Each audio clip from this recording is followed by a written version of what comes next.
नमस्कार दोस्तों, super world classes में आपका अभिनंदन, वंदन और स्वागतम है। मित्रों, इस समय एसएससी जीडी का परीक्षा की तैयारी ढेर सारे स्टूडेंट कर रहे हैं। तो बेटा 2 नंबर यहां से 100% पक्का है कि आपका 2 नंबर आना ही है। और ढेर सारा ये रिसर्च है हमारा कि हमेशा फंसा ही है। तो मैं सोच रहा हूं कि अपने उसके माध्यम से मैं आप तक इस बात को पहुंचाऊं, ऑनलाइन के माध्यम से इस बात को पहुंचाऊंगा ताकि आपका सहयोग हो सके। तो 2 नंबर भी आपके लिए बहुत महत्वपूर्ण होगा। तो जरा समझिएगा कि मैं किस पे बात करने आ रहा हूं। गवर्नर जनरल पे बात करने आ रहा हूं। बेटा समझिएगा, गवर्नर जनरल बहुत बने, लेकिन क्वेश्चन कहां से बनाता है? तो बेटा अधिकतर क्वेश्चन बनाता है कि बंगाल का प्रथम गवर्नर कौन, बंगाल का अंतिम गवर्नर कौन, बंगाल का प्रथम गवर्नर जनरल कौन और बंगाल का अंतिम गवर्नर जनरल कौन, और बंगाल का भारत का प्रथम गवर्नर जनरल कौन और भारत का अंतिम गवर्नर जनरल कौन, और स्वतंत्र भारत का प्रथम गवर्नर जनरल कौन और स्वतंत्र भारत का अंतिम गवर्नर जनरल कौन, स्वतंत्र भारत का प्रथम भारतीय गवर्नर जनरल कौन और स्वतंत्र भारत का अंतिम भारतीय गवर्नर जनरल कौन। और एक और छूट रहा था जिसका नाम है कि भारत का प्रथम वायसराय कौन और भारत का अंतिम वायसराय कौन। तो इसी मुद्दे पर मित्र हम बात करने के लिए आए हैं। जरा समझिएगा कि इसको मैं एक बड़ा शानदार तरीके से बताता हूं ताकि हमारा बच्चा का ये 2 नंबर तो 100% पक्का है, चाहे आप किसी का एग्जाम दे रहे हो। मैं नहीं कहा कि एसएससी जीडी, कोई भी एग्जाम अगर आप कंपटीटिव संबंधित दे रहे हैं, जो कंपटीशन वाला एग्जाम है, तो उसमें आपका ये 2 नंबर पूछ ही रहा है और पूछेगा। जरा समझिएगा बेटा कि सबसे पहली बात हम करने जा रहे हैं बंगाल का गवर्नर। तो बंगाल का गवर्नर, तो बंगाल के गवर्नर में सबसे पहली बात क्या पूछ लेता है बेटा कि बंगाल का प्रथम गवर्नर कौन, और दूसरा पूछ लेता है बंगाल का अंतिम गवर्नर कौन।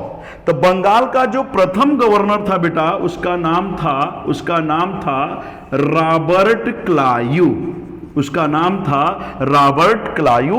और बंगाल का जो अंतिम गवर्नर था उसका नाम था लॉर्ड वारेन हेस्टिंग्स, उसका नाम था लॉर्ड वारेन हेस्टिंग्स। और कहा गया कि बंगाल का गवर्नर नामक पद जो है रेगुलेटिंग एक्ट 1773 के तहत क्या कर दिया गया, समाप्त कर दिया गया। तो इसके स्थान पर एक दूसरा पद लाया गया जिस पद का नाम था बंगाल का गवर्नर जनरल। जनरल शब्द नया जुड़ा हुआ है, जरा समझिएगा कि दूसरा पद लाया गया बंगाल का गवर्नर जनरल पद लाया गया। और कभी क्वेश्चन पूछे कि बंगाल का गवर्नर जनरल नामक पद कब लाया गया बेटा, तो ये लाया गया है 1773 का रेगुलेटिंग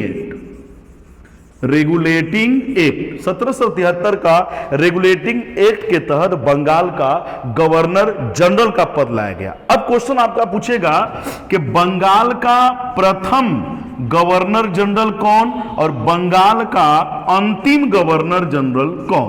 तो बंगाल का प्रथम गवर्नर जनरल बेटा, जब पद समाप्त किया गया बंगाल का गवर्नर, तो पद समाप्त किया गया है, किसी आदमी को नहीं मारा गया है, किसी व्यक्ति को नहीं मारा गया है। इसलिए बंगाल का अंतिम गवर्नर ही बंगाल का प्रथम गवर्नर जनरल बनेगा। इसका मतलब लॉर्ड वारेन हेस्टिंग्स बंगाल का अंतिम गवर्नर है, इसलिए बंगाल का प्रथम गवर्नर जनरल बनेगा। इसका मतलब है लॉर्ड वारेन हेस्टिंग्स।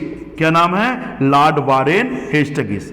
अब हमें जरा बात करना है कि बंगाल का अंतिम गवर्नर जनरल कौन। तो बंगाल का अंतिम गवर्नर जनरल है बेटा लॉर्ड विलियम वैटिक। तो बंगाल का अंतिम गवर्नर जनरल जो है वो है लॉर्ड विलियम वैटिक। कहा गया कि बंगाल का गवर्नर जनरल नामक पद जो है 1833 के चार्टर के द्वारा समाप्त किया गया। तो इसके स्थान पर एक पद लाया गया जिस पद का नाम ही पड़ गया बेटा भारत। बंगाल के जगह लगा दिया गया भारत, और भारत का गवर्नर जनरल। तो भारत का गवर्नर जनरल में भारत का प्रथम गवर्नर जनरल कौन होगा? तो बंगाल का गवर्नर जनरल जो अंतिम है वही भारत का प्रथम गवर्नर जनरल होगा। इसका मतलब लॉर्ड विलियम बेंटिक ही भारत का प्रथम गवर्नर जनरल बनेगा, जबकि भारत का अंतिम गवर्नर जनरल जो था उसका नाम था बेटा लॉर्ड कैनिंग। क्या नाम था? Lord Canning. अब समझिएगा कि भारत का गवर्नर जनरल नामक पद भी समाप्त किया गया 1858 के अधिनियम के द्वारा, और इसके स्थान पर एक नया पद लाया गया जिस पद का नाम था वायसराय। तो कभी क्वेश्चन पूछेगा कि भारत का प्रथम वायसराय कौन? तो भारत का प्रथम वायसराय वही होगा जो भारत का अंतिम गवर्नर जनरल होगा। तो भारत का अंतिम गवर्नर जनरल लॉर्ड कैनिंग था, इसलिए भारत का प्रथम वायसराय कौन होगा? तो भारत का प्रथम वायसराय होंगे लॉर्ड कैनिंग। और भारत के अंतिम जो वायसराय हैं बेटा, इनको जरा समझिएगा। तो भारत का अंतिम वायसराय थे लॉर्ड माउंटबेटन। तो लॉर्ड माउंटबेटन है भारत के अंतिम वायसराय। कहा गया कि लास्ट में देश को आजाद करने के लिए ब्रिटेन के पार्लियामेंट से एक अधिनियम पास किया गया। उस अधिनियम का नाम था भारत स्वतंत्रता अधिनियम 1947। तो कहा गया भारत स्वतंत्रता अधिनियम 1947 में भारत और पाकिस्तान का विभाजन हुआ। तो सबसे पहले पाकिस्तान का बंटवारा 14 अगस्त 1947 को होता है और 15 अगस्त 1947 को भारत का बंटवारा होता है। तो कहा जाता है कि पाकिस्तान का गवर्नर जनरल मोहम्मद अली जिन्ना को बनाया गया। ये बहुत कम लोग जानते हैं इस बात को कि पाकिस्तान का पहला गवर्नर जनरल कौन? तो पाकिस्तान का पहला गवर्नर जनरल मोहम्मद अली जिन्ना को बनाया गया।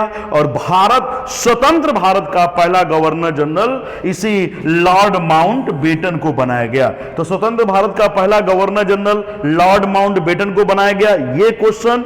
और जब लॉर्ड माउंटबेटन बेटा भारत से जाने लगे तो भारत के एक भारतीय को गवर्नर जनरल का पद दिया। तो स्वतंत्र भारत का अंतिम गवर्नर जनरल चक्रवर्ती राजगोपालाचारी को बनाया गया।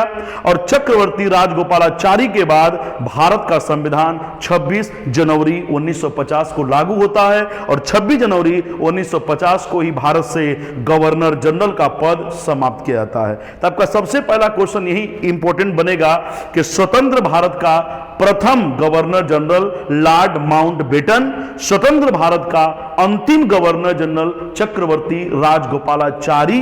लेकिन आपका क्वेश्चन पूछेगा कि स्वतंत्र भारत का पहला भारतीय गवर्नर जनरल कौन? तो स्वतंत्र भारत का पहला भारतीय गवर्नर जनरल चक्रवर्ती राजगोपालाचारी। तो मित्रों आज इतना ही। कभी क्वेश्चन पूछेगा कि भारत का संविधान कब लागू हुआ? 26 जनवरी 1950। तो भारत का संविधान लागू होते ही भारत से गवर्नर जनरल का पद क्या कर दिया गया? समाप्त कर दिया गया। तो मित्रों आज इतना ही। अब इसी पर हम लोग बात करेंगे और आप जो है इसको रिवीजन करते रहिए। 100% है कि आपके हर एग्जाम में एक क्वेश्चन आपका टकराता रहेगा। तो धन्यवाद, नमस्कार, प्रणाम। और इस चैनल को लाइक, सब्सक्राइब और शेयर जरूर कराएं। नमस्ते।